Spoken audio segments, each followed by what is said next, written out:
This is the Marketing Umbrella Podcast, where it's all about getting the information you need from successful leading marketers to build and grow your digital marketing agency.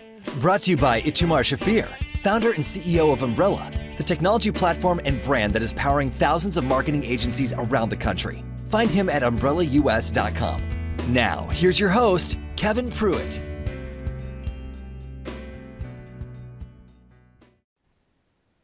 Morning started. This is Kevin Pruitt with the Marketing Umbrella Podcast, and my guest today is a former professional baseball player, a two-time Ironman finisher, business coach, and founder of Complete Game Consulting. Combining the skills and talents he used to compete in professional baseball and Ironman, he's on a mission to help business and insurance professionals succeed in their careers and life. He helps insurance professionals target the right audiences at the right time. His programs help people cultivate the off-field habits and mindset that lead to all-star performances. Please join me in welcoming Andy Neary to the Marketing Umbrella Podcast. Andy, thanks for joining us today. Thank you, Kevin. I'm excited for the conversation. So, we already chatted, like in the pre-chat, a lot of times I talk to our guests about, hey, questions we might touch on or whatever. We talked about nothing but sports. So, man, I'm going to have a hard time shifting from that to actually get to the marketing side of things. But there are so many crossovers, between sports and business, but it's a very short intro, buddy. What are some things that we didn't touch on? Like round us out a little bit. Let the audience have a little more full picture of who Andy Neary is. Yeah. So the baseball story, I grew up in a baseball house. My dad was the college baseball player and then the longtime head coach of the high school I went to. And so I got a chance to play for him and raised, in a house with a good baseball mentor. And I was not given the gift of size, speed, anything like that, but had a good career in high school, especially on the pitcher's mound, and turned that into an opportunity to pitch for the University of Wisconsin-Milwaukee here in Milwaukee, Wisconsin, only Division I program we have in the state. And I'll tell you, Kevin, that journey was definitely a roller coaster. My first 2 years at UWM were not very good. And then I kind of figured it out the second half of my career, what I needed to work on, the fact I needed to put the work in off the field to get better. Yeah. And so I had a much more successful 2-year run my junior and senior years. And that ultimately led to an opportunity to sign a free agent contract with the Milwaukee Brewers, which was kind of an opportunity to live out my childhood dream because I grew up 30 miles outside of Milwaukee. So the Brewers were my team growing up. And, what's interesting about that story is a lot of people will hear that I had a chance to play pro baseball and they'll say, oh, that must have been nice. It must have been fun. And it was. But my pro baseball career was also filled with a lot of failure because and it was all the talk going on between my ears. When I got to pro baseball, I didn't feel like I belonged, and I was just trying to fit in. I was a free agent. I didn't sign for a lot of money, and I constantly lived in this fear of comparison, judgment, and failure. Because imposter syndrome. It's definite imposter syndrome. And if you think what makes minor league baseball pretty unique is everybody on the field's competing. You're actually competing with your teammates to get promoted. Yep. The coaches are trying to get promoted. The umpires are trying to get promoted. Everybody's trying to get promoted. And I constantly allowed myself to compare me to my teammates. Yep. You are getting judged every day by the scouts and judged via stats. So stats matter. Right. But most important, I feared failure because I knew that every time I took the mound, if I had a bad outing, it could be my last day. Because it is not expensive to let a free agent go. Yep. And so I allowed those fears to really overtake who I was. And I only lasted 2 years in minor league baseball. And I would tell you that's probably the biggest reason why is I didn't feel like I belonged and I lived too much of that career in fear. And that's when people tell me that it must have been great. It must have been fun. It was, but at the same time, I also know that I didn't come near living up to my full potential in pro baseball. Yep. That I would imagine that's a story that is repeated over and over and over and over again. I mean, how you just like, you've looked at the numbers that say, okay, you got 3 million kids playing high school baseball. Of those 3 million now, 300,000 go play college baseball somewhere. Now 300,000 out of those 30,000 might get a chance, even a look at a major league team and a tryout of 300 kids that they take two, out of that group of 300. So as those numbers are narrowing down, did you find yourself the higher you went in the levels that fear or that imposter syndrome was stronger every time you kind of self-promoted? That's a great question, because when I got to the minor league system, so I spent the first summer in Helena, Montana, and a mix of Helena, Montana, and Ogden, Utah. I remember distinctively getting there, and when you're in college ball, I played at a mid-major program. So we were not a big D1 program. So at no time did I ever believe I could go pitch at LSU or Texas or all the major programs, right? But now I'm playing with those guys on my team. Yep. And you do realize that, man, they're no different than me. But at the same time, I did let that constant fear of, you have to be perfect tonight. If I take the mound, if I come in relief, I've got to be perfect. I've got to be perfect. I've got to be perfect. That constant fear of perfection you live with an undue amount of stress and anxiety that will quickly have you out of baseball if you don't take control of it. And that's the one thing, if I could go back knowing what I know today, 20 some years later, I think I would have done so much better and gone so much farther if I just had more belief that I belong. There's a perfect transition of like kind of moving from, say, the baseball side of things to now what? When you stepped out of baseball, what did you step into? Did you know what you were going to do? If you look back, my major was business administration. So of course I was going to go into business or whatever. So what did that look like to transition, and how did, some of those lessons learned, how did they help you make that transition? Or did you realize that you were learning lessons then? Well, so I got a finance degree in college. And between the 2 years I played pro ball, I finished my degree. I had one semester left. So I finished my degree. And I don't talk about this much, Kevin, but what's interesting is when you get cut in pro baseball, there is the old pink slip in the locker, right? It's not a story. It's true. There's a pink slip in your locker. And for me, that occurred the last week of spring training. And so I can remember walking into the locker room. You get to the spring training facility early in the morning. There's the pink slip. And it's an awkward moment because everybody sees it and everybody knows what's happening.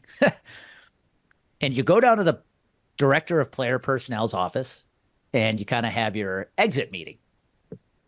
And I remember a specific moment that I may have done differently today if I could do it over. When they're letting you know they're letting you go, they push a list of independent teams in front of you, and they essentially say, hey, go play some independent ball. You tell us where you want to go, and we'll make the call.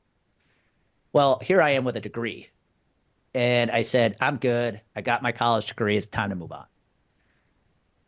I probably would have done that over if I could do it over again, because why not? I'm 21 years old. Go play a couple summers of independent ball. Have some fun. You never know where it could go, right? Exactly. So I kind of regret that decision, but so I'm off to business, and I got into everyone's childhood dream, Kevin, selling insurance. Yeah, every 8-year-old wants to be a policeman, fireman, or insurance salesman. There you go. And it was because of a friend. I had a family friend who owned an agency, and he said, hey, you should give this thing a try. I own the agency. I think you should come check this out. Well, what happened was 6 months into this, he had a heart attack and he had to retire. And then my sales manager left for a new company 2 weeks after that. And I'm sitting here as a 22-year-old going, I have no mentor. And so I ended up moving on. That was selling more financial services. Yeah. And then I moved on into selling commercial and health insurance. And that's where I spent the good majority of my 20-year career so far. And lessons, what would you look back and you think, okay, so I pulled this from the time I was in Ogden, pulled this from the time I was in Helena, pulled this from the time I walked away from that personnel director that I should have listened to. The number one piece of advice I would give my 22-year-old self is you got time, man. Go live life. That's why I say I kind of regret when they made the offer to connect me with some independent ball teams. I kind of wish I would have taken them up on it. At that moment in my life, I was the kind that was raised, go get a job. You gotta go get safety, go get a paycheck, go buy a house. Today I'd be like, dude, you got time. Go play independent ball. Go have some fun. You're 22. You got a whole life ahead of you. Mm-hmm. And I didn't give myself that. It's which is funny because I now have a nephew who is at that stage. He's playing college ball, and I hope the day comes he has that opportunity to play at the next level. And I will give him the advice I did not give myself back then. Yep. But is there a point in time that that's not true? I mean, yeah, yes. 55-year-old different? Yes, and you see that, right? If we're going to keep this to the baseball theme, I mean, you go look at the rosters of AAA teams, there's a lot of 35, 36, 37-year-olds on those rosters. And at that point, you could argue, all right, man, is this going anywhere anymore? And I think for some of those guys, if they're being honest, it's because they don't have anything else to fall back on. And so does there come a point where, yes, you have to move on? Absolutely. Yeah. But again, if you're just fresh out of college or you're just starting your career and you're still in your early 20s, I think having that, you don't need to be on this race to get rich by 30. You got a long life ahead of you. Be present and enjoy the life you have today.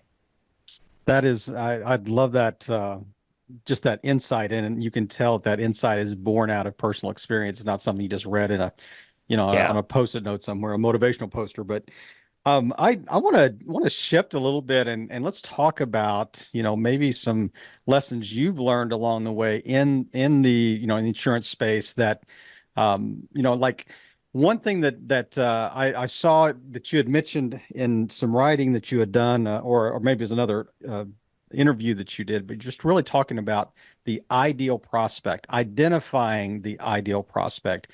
Tell me, what is that process that you go through? And just give us the Reader's Digest version of how you identify that, because that is such a key step, I think, in marketing today that so many people kind of skip by and just like shotgun approach type thing. Yeah, I'm glad you brought this up, because I think a lot of business owners today don't have a good picture of who their ideal buyer is. I know in the insurance industry, we coach insurance producers now, and it's not uncommon, Kevin, when I ask a producer, who's your ideal prospect? I often get anyone willing to say yes to me. Somebody with a checkbook. and I was taught with the phrase, if they're weird, who cares? If their check clears, get the check. We use an exercise called the 5-star prospect profile. And you're going to sense a lot of sports themes here, so you're going to like this. So my philosophy not expect is anything this. different. There are 5 questions you have to answer if you want to get a clear picture of who your ideal buyer is. Number 1, look at your current clients today and ask yourself, who's my favorite client today? Pick it out. Who is the one client you wish you could replicate? Then ask why. Why are they my favorite client? Now, there's only one answer you can't give, because I make the most money on. But why is this person your target buyer? And we have our clients break it down 2 ways. What are their demographics and what are their psychographics? Now, this is where the sports analogy comes in. Demographics are the height, weight, and speed of an athlete. It's the stuff on paper, right?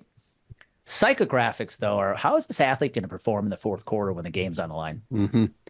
So you want to ask yourself, not only what are the demographic traits of our ideal prospect? Is it age group? Is it income level? Is it industry? But what are the psychographics? Who are these people between the ears? What do they stand for? What do they believe in? Because that's where the gold is. That's where you want to attract people. And then you have to figure out the one problem your company solves better than anybody else. You got to have a process you repeat to solve it. And then you got to figure out what the result's going to look like when you help them solve it. If you answer those 5 questions, who's my favorite client? Why? What problem do I solve for them? What's my process for solving it? And what does that result look like when we solve it? You're going to get a much clearer picture of who you should be trying to talk to in your marketing. And you're no longer spraying and praying. Right. You have a very clear message directed at the right person. How does that narrow, in your opinion, how does that narrow the just the marketing strategy? If you've identified that ideal client, what does that lead to? If I'm a marketing agency, I'm helping my clients here. Now I've identified the ideal client, but tell me what does that lead to? What's the improvement of the process that creates? Yeah, that's a great question. The first thing is, now you know who you're trying to attract and who you're trying to detract. Because we also have fun with this exercise with our clients, because I'll have them do the same exercise with their least favorite client. Because now the game is, all right, go find people who have those psychographics and stay away from the people who have those psychographics. Yep. But when it comes to the message, what you've just done is you've built your prospect story. And I think a big shift, I know it is in the insurance industry, in marketing, is whose story are you telling? Too many companies spend too much time telling their own story. They make themselves the hero of the story. And I'm a story brand certified guide. If anybody has ever read the book, Building a Story Brand, it's a great marketing Donald book. Miller. Yeah. Donald Miller talks about your character, the hero is your prospect, not you. So once you have a clear vision of who your ideal prospect is, with the problem you solve and the process you use and the result it creates, now your job is to go tell that story in your marketing. And if you just focus on that story of your ideal buyer, guess who's going to start raising their hand? And I see too many companies who try to tell the market they solve all problems. Yep. Which might be true. There's, in our industry, in the insurance industry, there's a lot of different problems agencies solve. But I bet you there's one you solve better than anybody else. My advice is lock your marketing in on that problem. The question that comes to mind is, insurance is so often it's such like a utility. It's just something that, it's almost like a necessary evil. It's not like I'm going to go out and buy a new Beamer because of it. It's flash, but I have to buy insurance. But Ted, walk me through the process of identifying, kind of you're the hero of the story versus I'm just looking for the cheapest price out there. It's like a race to the bottom type thing. So how do you offset that utilitarian, approach, and I'm just looking for the cheapest thing, to, man, I really identify with the story you're telling because I see myself as the hero? That's a great example. So let's imagine you are buying auto insurance, which is a B2C product, right? You're typically selling it to a consumer, not a business. Right. And your story you've crafted about your ideal buyer for auto insurance is not somebody who's just trying to find the cheapest price. It's somebody who has nice vehicles. They want to make sure they have the right protection on the car. Maybe they do a lot of traveling. Maybe that traveling's for business, right? You're developing the ideal picture of your ideal prospect. Well, if you tell that story the right way, guess who's not going to like that story? The person who's just trying to find the cheapest insurance. I tell people the best thing that could ever happen with a good marketing strategy is you literally detract the people who you don't want to do business with. Right. And that's what we have seen, not only with our own marketing, but the marketing of our clients. When they leverage that approach to telling the right story, they no longer are struggling with booking appointments with people who are wasting their time, because those people aren't attracted to their message. And that's exactly what they want. So I would tell you that advice to that point. If you get locked in on the ideal buyer, the goal should be that you're actually not hearing from the person who's just trying to find the cheap insurance. I'm not going to say it's not going to happen, but the next phase of that is probably more of a sales approach. If you still attract somebody saying, I hear your story, but I want the cheapest, at that point, you need to make the determination as to whether or not they're going to be a fit for you. Yeah. Because I also see the flip side of this, Kevin, is a lot of people, I've been guilty, whether it's selling insurance or any other product, bringing in people who aren't a good fit. Right. And you do that for the sake of revenue. Right. But then a few months later, your account management team and your account service team wants to kill you because you're bringing in clients who are just a bad fit. Yeah.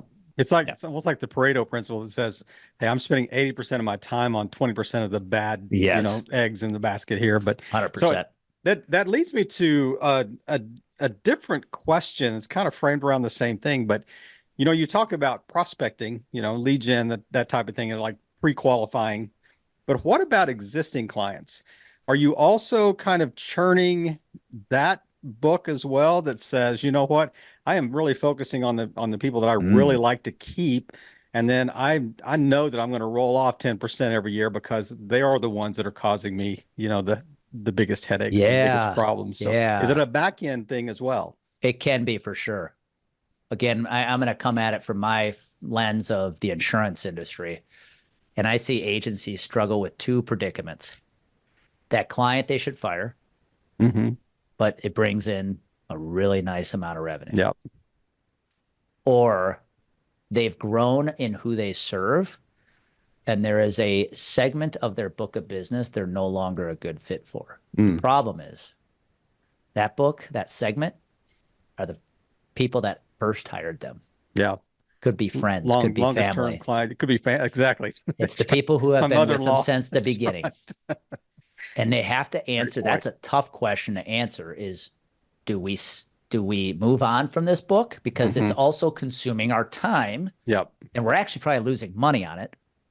Just like we have a really nice client from a revenue perspective, but man, they are causing all kinds of problems with our team. Yep. It is so hard to walk away from either one of those, but I will tell you, I think the ones that choose to do it are the ones who scale faster. Hmm. Yep. Because if you let a $75,000 a year client go, what would it feel like if you replaced it with three $25,000 clients that were perfect fit for you? Hmm. What would happen if you sold the bottom 10% of your book to an agency that focuses on small business? Hmm. So you can now focus on more mid-sized businesses. Yep. It just frees up what you're trying to do. And I have yet to see that approach backfire on anybody, Hmm. but it's a very hard decision to say yes to. I don't want to fly by that one too quickly because that has a broad application far outside just the insurance industry. If I'm an agency owner, if I'm a marketing agency owner, I'm sitting there thinking, listening to this podcast, I'm thinking, wait a minute, let me camp on what he just said. If I took the bottom 10% of, my client base and maybe sold that off to somebody else that is a better fit because I have evolved over time. I've changed over time. I've morphed. I've gotten better at things. I've focused, I've niched down, type thing. I think that's gold. I mean, that is such an interesting perspective to look at your client base like that. Instead of just losing them, is there a way to generate revenue from that loss? Well, I You think know? you've got to go one of two ways too, though, Kevin. So if you're sitting in that predicament right now, and I look at agencies and I feel like they hit that inflection point when they hit a certain size. Hmm. Could be 5 million, could be 10 million, whatever that number is, where they've got to make that decision on where are we going to focus moving forward. So now you've got this book of business called the bottom 10 that you're like, okay, what do we do here? We're losing money on them because we're Hmm. spending too much time for what we make, Yeah, but they're family and friends and the people who've been with sure. us since the beginning. Well, I think what you got to be careful of is even if you keep them, you know for sure you're going to be spending your efforts on these larger groups. So what's going to happen? You're going to have these companies, these clients down here, you are not giving enough attention to anymore. Hmm. Yeah. And I think what the mistake people make in that position is to go, oh, it's not a big deal. We don't make much money on them anyways. Hmm. Yes. But guess what? Their mouth is as large as the Yep. mouth of the CEO of Yep. the $100,000 client. Your Yep. reputation's everything. And Right. they can scream as loud to the public and their friends as your big account can. Hmm. So the last thing you need to do is try to keep the clients, but let go of the service because you don't want to touch them anymore Yep. and lose your reputation. Yep. Why not go find somebody who can serve them better, who specializes in working with businesses like them so that they can get the service they deserve and be honest with those clients as to Yeah. why you're doing it. Yep. That's a great point because, in essence, you're frustrating them by keeping them, Yep. for sure. I like that. I kind of move into, like the coaching space, the consulting space that you're involved in. But there was one thing that I really wanted to touch on. Read somewhere that you had like 4 pillars of an effective marketing strategy. I would love for you to talk about that. Talk about these pillars as we, kind of transition to your consulting side of things. So let's just talk about that for just a second. Yeah, this comes right out of the book Traction. If anybody has ever read Traction, the entrepreneurial operating system. Yeah. That We're way, big Ben? believers here of creating a sales process. Hmm. And I believe what separates a consultant from a broker in our industry is brokers sell products, consultants sell processes. And if I have a choice, I'm going to want to sell a process. Hmm. So with that in mind, we built our own process called the Complete Game Marketing Playbook. And we're big believers in, I'm not going to teach anything we're not doing. So we better practice what we're preaching. Practitioners. There you go. And so our process is called the Complete Game Marketing Playbook, and it has 4 pillars: clarity, content, capture, and convert. And what those pillars stand for is clarity is it starts with marketing. You need to be clear as to who you're talking to, what you're saying to them, and where you're saying. Content is how are you creating content to capture their attention and build credibility? Mm-hmm. Capture is what are you doing to actually capture qualified leads through lead magnets and webinars and any other thing you're doing to capture leads. And then pillar 4 is the convert. What's your sales process look like to convert them to clients?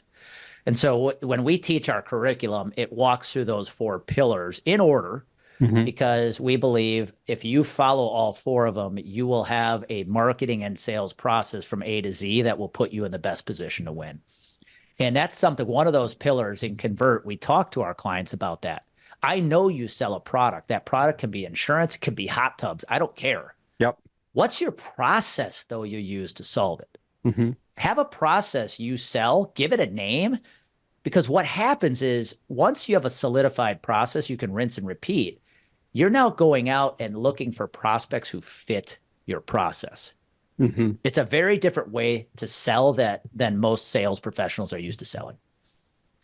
Is the so many of these processes, when you talk about marketing, it is very front end loaded. So obviously, I mean, that's kind of where marketing fits in the equation. But is there also a space in the marketing strategy that includes retention that says, hey, it's not just enough to keep the front door open and keep bringing them in the front door if they're just going to run out the back? I mean, what's marketing's role in retaining clients as well? I mean, is that part of the story you're telling as well? Yeah, I love that you asked this question because I just had this conversation. We have a community called Complete Game University. So that's a membership site we run.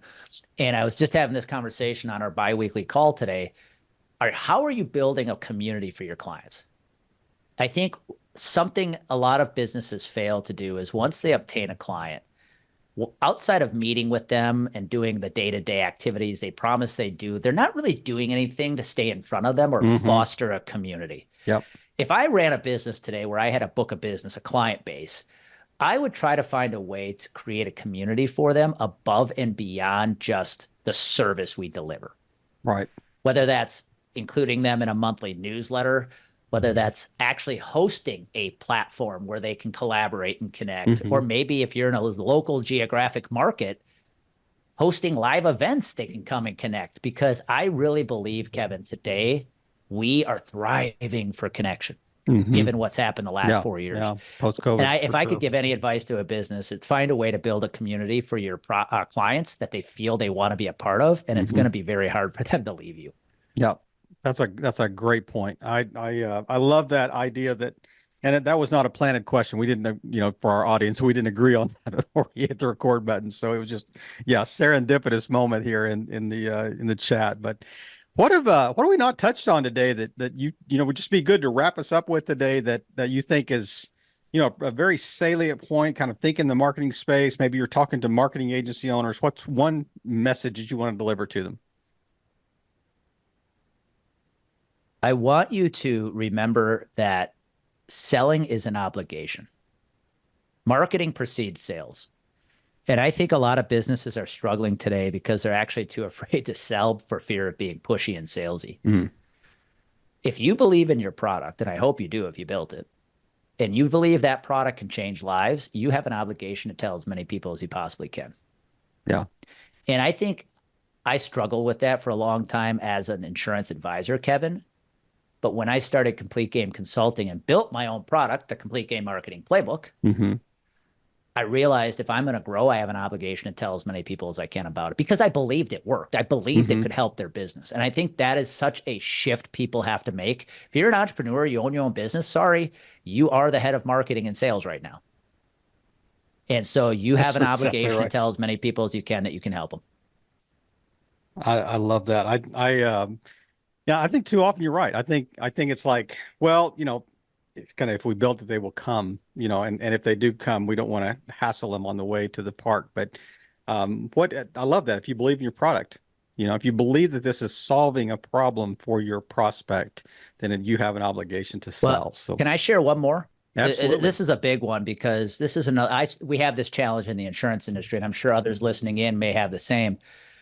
When I got in the industry, Kevin, in 2002, I was given 2 pieces of advice. Dye my hair gray so I looked older and go join a country club I cannot afford because that's where the CEOs hang out. Well, that was 2002. 2024, if you can't see this, I'm holding up my smartphone. This is the modern day country club. Mm-hmm. This is where people hang out. What are you doing to be in here so they see you? Yeah. And one of the challenges we see in our industry is not enough people are using social media. Mm-hmm. That's where your buyers are today. Are you showing up on platforms like LinkedIn, Instagram, Facebook, wherever your audience is, and they're there? Mm-hmm. Are you showing up online, and are you searchable online? Because if you want to build credibility with the buyer, you have to have an online presence today. If I Google you or I Google your company, I better see a ton of information on page one. Because if I don't, you do not exist in my world. Yep. And you're certainly not credible if you do. And you lose a lot of credibility without it. Yep. The fake storefront you built there for sure, a digital storefront. But man, this has been so good. I appreciate you taking the time today and just kind of unpacking these things. And it's been fun to kind of take a little side trip, through the sports world as well. But we're going to shift right now to the rapid fire. If you watched any of our previous episodes on Marketing Umbrella, this is the time where we like to put the guest on the spot right here and just pay first word response, rapid response, keep it short. Don't think about the answers. Did you get along with your parents growing up, your baseball coach? Absolutely. And I called my dad coach. I never once called him dad on the baseball field. Exactly. Do you have siblings? Yes, one sister, 6 years older. You currently have a pet or pets? No, we had to put our four-legged child down 2 years ago, unfortunately. Sorry to hear that. She lived a long life. She was good. Kids? No kids. Kidless. When do you wake up on a given day? 4:30 in the morning. What time do you go to bed normally? 9 o'clock, 9:30. That's so, this is the marathoner here, or the Ironman. Seven hours are my magic number. I need 7. Exactly. Ideal vacation spot. Money, not an object. Don't you hurt me. Bora Bora, and a friend of mine just went there last week, and I'm very jealous, and I'm still dealing with that jealousy. Hey, you know what? Time's short. You can go anytime. So how does faith have any impact on how you work? I'm one who does not put like my Christian or faith beliefs in a lot of my marketing publicly, but do I have faith with a higher being? Absolutely. I think a lot of faith has to be there to grow a business, because it's that faith that gives you the comfort and the trust that what you're doing today is going to lead to a result tomorrow. If you were king for a day in the marketing world, what is one thing you would do differently? Or what's one thing you would change? I would have the YouTube algorithm help us more. Love that. I've never had that answer before. We create a lot of coaching content on the YouTube channel, and I still am trying to figure out that algorithm. Oh, I love it. That is, you and 7 billion other people are trying to figure that out too. So, man, Andy, it's been so good to have you on the show today. Thank you for sharing your time and the space, and really just helping marketing agencies grow and scale their business. Man, thanks again. Have a great week. Yeah, you too, Kevin. Thank you for having me on.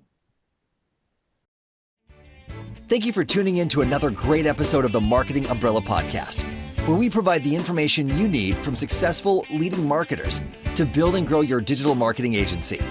To learn more, go to umbrellaus.com.